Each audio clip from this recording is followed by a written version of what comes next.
सीमाब्यू, 13वीं सदी के इतालवी चित्रकार जियोवानी सीमाब्यू, जो सीनी दी पेपो या सीनी दी पेपी के नाम से भी जाने जाते हैं, 13वीं सदी के प्रमुख इतालवी चित्रकार और मोज़ेक डिजाइनर थे। वह फ्लोरेंस के निवासी थे और उनके चित्रों का प्रभाव प्लस पुनर्जागरण की शुरुआत में महत्वपूर्ण माना जाता है। उनका कार्य बिजेंटाइन शैली से प्रेरित था, लेकिन वह उसे तोड़ने वाले पहले महान कलाकारों में से एक माने जाते हैं। जीवन परिचय। जन्म लगभग 1240 ईस्वी, सटीक तारीख का पता नहीं। मृत्यु 1302 ईस्वी, पिसा में। उत्पत्ति फ्लोरेंस, इटली। सीमाब्यू के जीवन के बारे में बहुत कम जानकारी उपलब्ध है और उनका अधिकांश विवरण जियोर्जियो वासारी के lives of the most excellent painters में मिलता है, जिसे पूरी तरह सही मानना संदिग्ध है। सीमाब्यू के कला प्रशिक्षण की शुरुआत के बारे में कोई ठोस प्रमाण नहीं है, लेकिन उन्होंने बिजेंटाइन कला से प्रेरणा ली और उसकी परंपराओं को तोड़ते हुए एक नया रास्ता अपनाया। कला और योगदान। सीमाब्यू का कार्य प्रारंभिक पुनर्जागरण प्रोटोरेनेसेंस की दिशा में एक बड़ा कदम था। उन्होंने मानवीय भावनाओं और प्राकृतिक रूपों को चित्रित करने की दिशा में काम किया, जो बाद में जियोतो और दुचियो जैसे कलाकारों द्वारा और अधिक विकसित किया गया।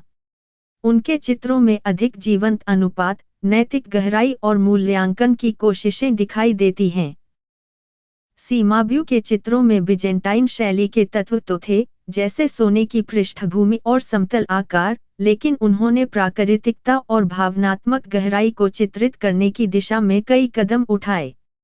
इसके कारण उनके कार्यों में प्रारंभिक पुनर्जागरण की झलक मिलती है, जो आने वाली शताब्दियों में बदलाव की दिशा तय करती है। प्रमुख कृतियाँ।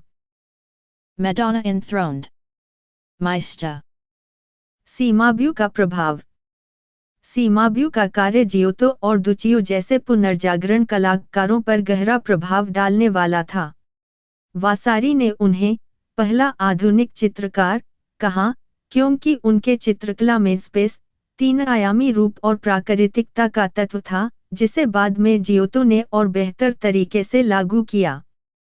सांस्कृतिक और ऐतिहासिक महत्व।